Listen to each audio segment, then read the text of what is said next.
Good morning, America, and the Twitterverse, I guess. I'm here once again with two of my esteemed colleagues, Nia-Malika Henderson, who's a political columnist for Bloomberg Opinion in Washington, and Patricia Lopez, who's a Bloomberg Opinion columnist for us in St. Paul, Minnesota.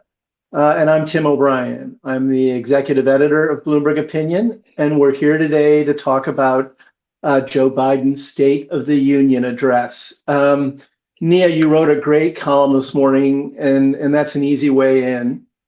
So let's start there. What is your general broad take of how Biden performed last night on a night when people were sort of prepared to see him stumble down the aisle?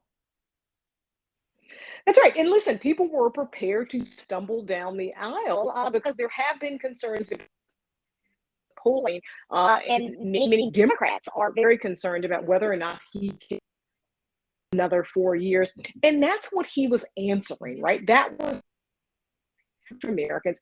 He has the vim and vigor of the strength to not only combat Donald Trump, but lead the nation forward over the next 4 years. He came into that whole he was there taking selfies with folks. It was sort of the Joe Biden of the Senate. He was clearly comfortable with everyone. I think at some point he kissed someone on the lips. He certainly kissed folks on the cheek and offered all sorts of hugs. He kissed a lot of people, I think, on that walk. Yeah, and it was the longest entrance I've ever seen. And it wasn't because he was walking slowly. It was because he was greeting everybody. I joked to somebody, it was like, after church when your mom is just lingering after the service and talking to everybody. Beginning and the end of the State of the Union address, and it made it much longer than it needed to be. His speech was, I think, about 70 minutes, and he started a really fast clip, right, setting the stakes. Moment that Americans find them in, to the Civil War, to World War II, sort of the aftermath of that, these great conflicts that Americans are having about democracy and freedom abroad and here at home. So he started sort of setting the stage with that, the fight for freedom in fight for freedoms here. January 6th, abortion, these transitions were very, very quick. And I think it really drew the audience in, and his speed really, I think, not only that he was engaged in these issues, but he's energized over these issues. So listen, Democrats were very, very happy with his performance. If you watched, as I did, CNN, a lot of the Republicans were sort of flustered and didn't have much to say because it was a great performance. Had set the bar kind of low for this president, and there he was being combative, sort of egging on these Republicans who were in the audience. It was a very, very great performance and a very political speech. The State of the Union typically is sort of a laundry list of accomplishments, and that was there too, but it was very much bring it on. This is campaign time. Let's look to November. It's interesting when you talked about it was like being in church and the service is over and you want to just get on with it as you walk down the aisle. It's a little bit like, you're tugging at your parents' coat sleeves because you want to go home and get Sunday breakfast, but they're hanging out. The other thing about the energy and speed of his opening statements is I think his critics were prepared to say he's a demented and befuddled old man. We're left without talking points. And so then it became, he's talking so fast. What's he on? He's moving way too quickly here. And I don't think you can have it both ways. If he's either a fast talking criminal mastermind or a demented and befuddled old man, those things don't really exist in tandem. So I think those talking points will have to be sorted out.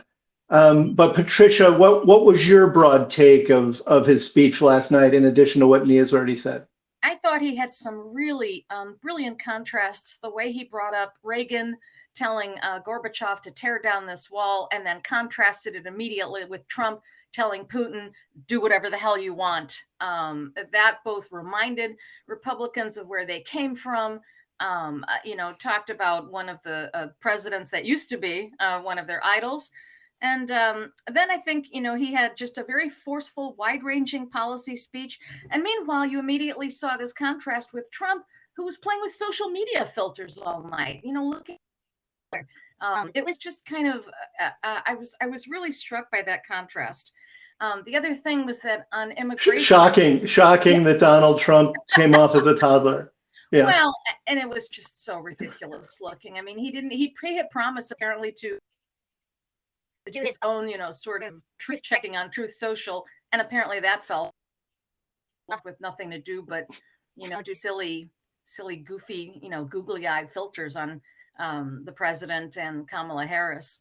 On immigration, I thought that was a really powerful section that he had, where he not only made the case, a strong case for the bipartisan bill that Trump had tanked in the Senate. The camera also swung to James Lankford, who's, an arch conservative in the Senate and was one of the architects of that bill. And as he was reciting these, what the bill would have done, that's true. And, he left unspoken that, he would take any executive action, but, that could still come because his team is working on that. Nia, off of what Patricia said about Biden's statements about immigration, I thought there were two moments in the speech last night where he sort of boxed Republicans in, and it was off the cuff. And you could say anything about him being prepped by his handlers or the speed of that performance. But I think two things that he did in the moment showed how dexterous he can be and how light on his feet he can be when there's a political moment he wants to seize. And I think the first was when he referred to the immigration bill, which was a bipartisan bill that the GOP intentionally scuttled to serve Trump's interest. And he sort of put that up back on the feet of the chamber and challenged the people there to deal with that truth. Another moment was when he talked about massive tax cuts for the ultra rich. And he got booed by the chamber, by Republicans in the chamber. And right in that moment, he stopped and he said, "You mean you guys don't support a $2 trillion tax cut for the ultra wealthy? Oh, that's good to know. That's good to know. I thought that's what you were for." And then he used that as a moment to reinforce his support for Social Security and really got a talking point in that I am in this to make sure that everyone pays their fair share and that we don't gut Social Security. And those are pretty good standard talking points for any campaign. But what was your thought about that, Nia? I think that's right. In kind of around that section, there was. Can you hear me? I can. Okay, great. There was also that call and response that he had with the audience, right, where he was saying, do you want tax billionaires? In the audience, the Democrats at least were shouting no. So there was that real, I thought, pop he had around there. And again, I think it showed as he had on his feet. He was ready for those. Mike Johnson had sort of instructed his caucus, be civil. They weren't really civil, quite frankly. I don't think Mike Johnson was very civil either. He sort of looked like a sort of a petulant teen boy behind the president, rolling his eyes and grimacing and shaking his head.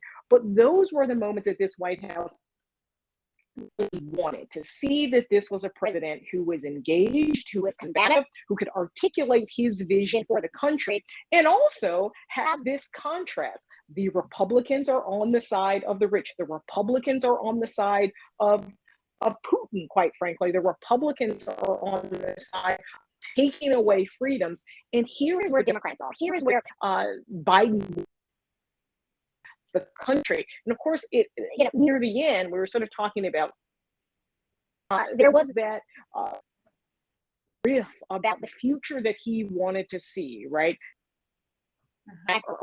Or went back to the idea of democracy, went back to the idea of inclusiveness, and expanded freedoms for all. So listen, this was a speech. He talked to apparently actors, which everybody saw that clip of him talking to actors like Morgan Freeman, who had played presidents. He also talked to his sort of performance part, and historical suite very much came through in. Yeah, what you mentioned earlier that Mike Johnson made entreaties to his caucus to observe decorum.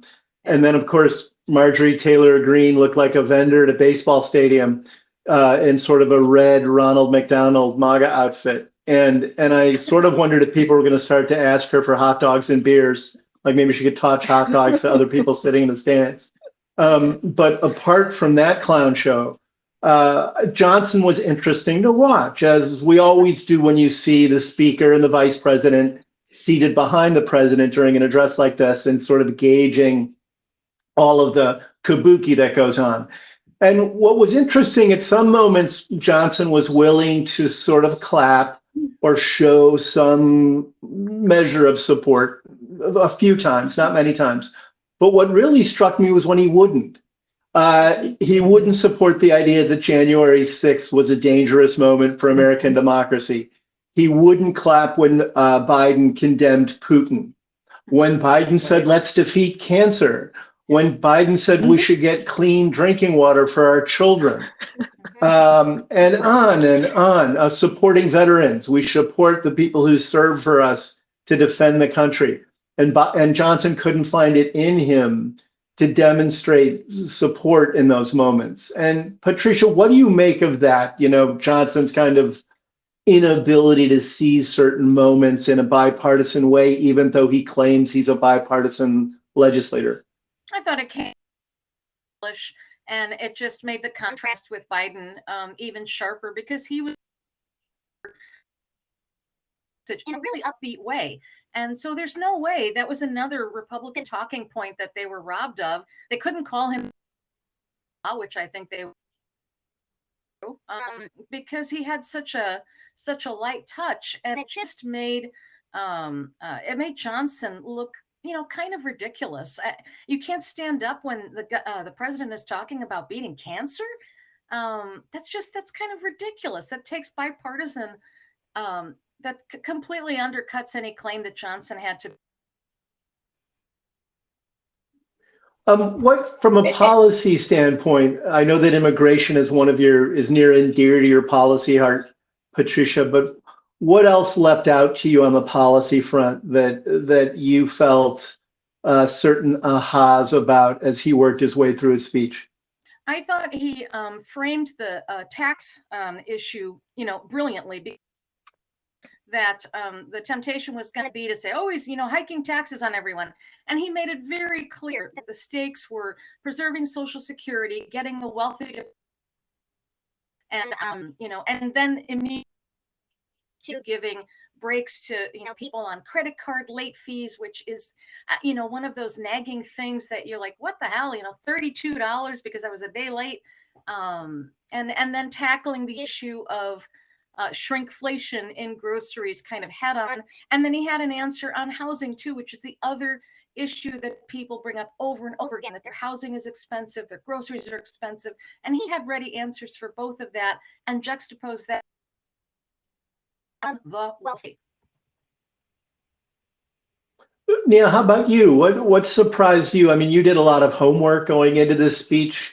You and I had some conversations about it. You did a lot of reading about past speeches and what was expected out of him in this speech and some of the notes he expected to hit. And so in the wake of all that preparation that you did, what leapt out to you from the speech as something you didn't expect?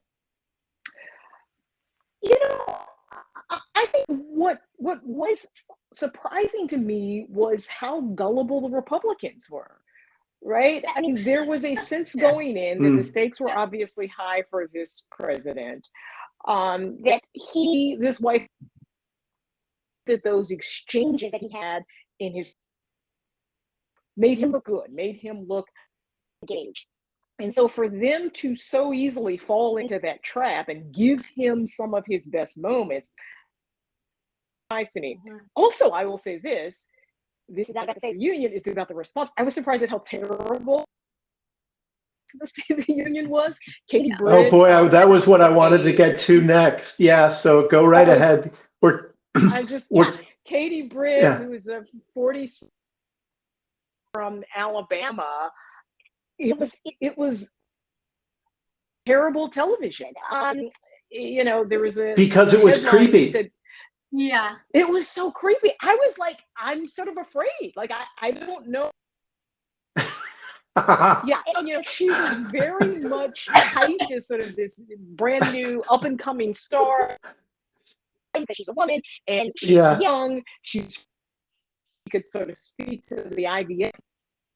But I mean, it was dark and scary, and her pitches, the sort of emotional swing. I don't think I've seen that many emotions from a single human at one time. Yeah, I mean, it was like Drama Kid on. Those. It reminded me of those old movies, The Stepford Wives. About the local housewives who've gotten a sort of personality transplant, so they'll be tame for their husbands. And they even had her set in a kitchen. I don't know if that was her kitchen or it was a set. The way she was articulating each of the words of her speech, it was all.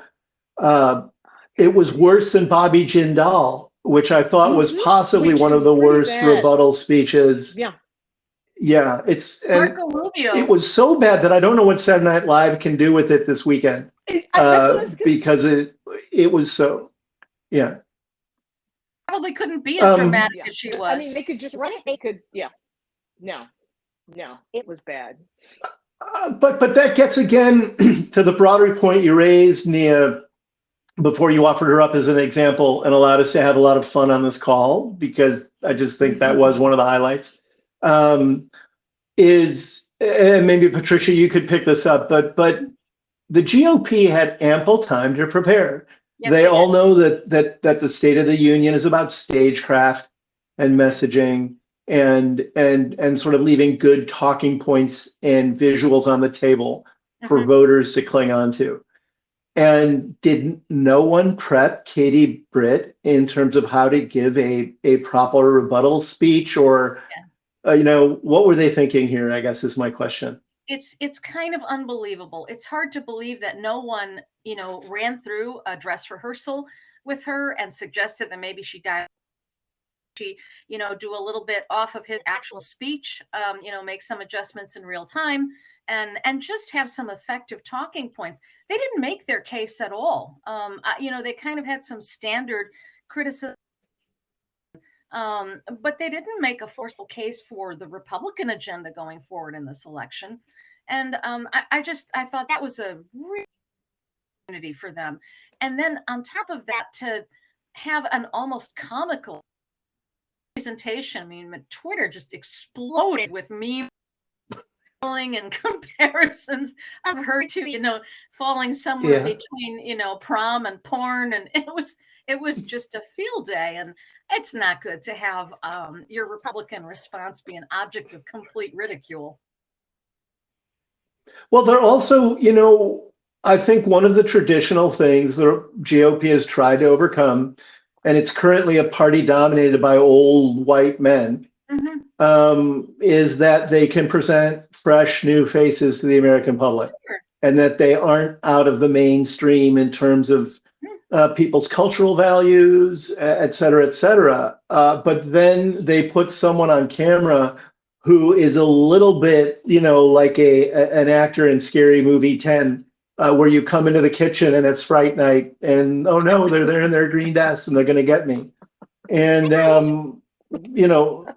they're going to have to live with that now, aren't they, Nia? I mean, they're going to have to live with managing the fallout of that performance. That was her shot. Right. She was a rising star before. Yeah. Right. I have to sort of pray for her, because I imagine her morning is going terribly after those reviews. But listen, this is the Republican bubble, right? The idea that you sit a woman in a kitchen, and somehow that's the ticket to showing a sort of modern face of the GOP, or moderate face of the GOP, and a GOP that can connect with suburban working moms, right? It was just absurd. But I do think oftentimes in the GOP, they're Black candidates, they're candidates of color, and there's sort of lawmakers of color, and they're young women ready for prime time. The competition is much stiffer in Democrats. You get these incredibly polished folks, obviously, Barack Obama, and in the GOP, you end up with Katie Britt and Tim Scott, who aren't as polished and who aren't as And Marjorie Taylor Greene. astute. And Marjorie Taylor Greene. Exactly. Go ahead, Patricia. The Republican Party has lost a step. You know, the Republican Party that we knew from years past during, Reagan and Bush and et cetera, they would have been on top of this. They would have caught a Katie Britt. They would have polished her. She was ready to go. And I don't see any of that this time. Where are the people who are saying, here's the case you're going to make? You're being too breathy. You're being too dramatic.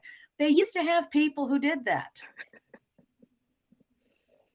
Nia, when you were speaking about the problems the GOP has in embracing women in a fully formed way, one of the, I think, strong moments for Biden during the speech last night was when he spoke directly to the Supreme Court justices sitting on the floor of the chamber and noted that women's rights to reproductive health care and abortion were under attack because of the Dodd ruling and because of a court that is cherry picking both history and precedent in its rulings. And he took that to say to the broader chamber, women in the United States have electoral and political power, and you're about to find out exactly how powerful that is. And I thought, Nia, that was a powerful moment for Biden. I think that's right. Listen, he flubbed some of those lines some of them didn't land in that moment, but he's somebody who's not necessarily as comfortable talking about reproductive rights. I don't think he's ever said the I recall, turned to Kamala Harris, who happened amazing last night, particularly in comparison to Mike Johnson, sort of turned to her and said, listen, you have been a leader on this issue. And at some point turned to the scoreboard and said, look at what's happened. Bob's ruling with Democrats that they're going to win again on this issue. He, of course, promised to codify a Roe v. Wade if he had the Senate and the House. Not likely, but this is clearly an issue that they are going to go on the offense on, that has worked for them, that again gets to those suburban working women needing to have abortions. They have had IVF, something that also I think is nervous making for Republicans, given what happened in Alabama. So yeah, I mean, there is a of issues that he kind of framed under this great giant umbrella of freedom, right? Democracy's under there. Obviously, abortion is under their, voting rights. To John Lewis and the bill that's named after him and asked for that to be passed. Stuff will never happen. But again, I think for Democrats in particular, who've been kind of like, what is Biden's vision? What has he done? He basically 30-minute speech. This is my vision. These are my accomplishments. This is what I will do. And this is how sort of inactive and stubborn and obstinate and all over the place and sort of anti-democratic Republicans are. So again, the compare worked very well for him. He will go on the road. Kamala Harris will go on the road. The cabinet members will go on the road and take this speech, particularly to swing states over the next couple of days. And we'll see what the sort of staying power is for this message and the energy. The happy warrior Biden, we'll see how long that lasts. Yep. But do you think this was a good swing state speech? Did this give him artillery to go into the 6 or 7 swing states that the 2024 election will probably hinge on? Absolutely. And it's because he focused on bread and butter issues that matter to people and steered away from the culture wars. And for one thing, that was so refreshing to hear a president talking about, student loans and credit card fees and, healthcare and women's rights. These are things that are going to appeal to independents, to those who are not firmly in the MAGA camp. To Haley. So I think this was just the right way to go, with a really forceful, upbeat. It was kind of fun to watch, and I've watched a lot of State of the Union speeches, and a lot of them are not fun to watch. And his was, you didn't know where he was going to go next, and engaging with, the audience, and engaging with Republicans, the call and response with. It was all, it did not make it seem like a 70-minute speech. Is that where you land on this one too, Nia? That's right. I mean, he seemed to be enjoying himself up there with the kind of parrying with Republicans. He had that obviously adoring crowd of Democrats who, shouting 4 more years, 4 more years. He needed that, right? Biden is low in the polls. He's got about a 38% approval rating. A lot of that is because Democrats haven't come home. So he's got to stitch together this coalition of Democratic voters. And some of that is going to take some doing. But he's got issues around Gaza. We've seen that show up not only that night, right, with some of those members calling for a ceasefire and protests that were near the Capitol. And of course, those uncommitted voters in states like Michigan, he's got a lot of work to do. He's got to build up his approval ratings and then kind of try to run up the middle in terms of this election. The good news for Biden is he's running against Donald Trump, right? He tried to remind voters of the battle days under Donald Trump. Never said his name, kept calling him my predecessor. And so, listen, I think this is a blueprint for the campaign ahead, which is going to be brutal and bloody, and billions of dollars are going to be spent on it.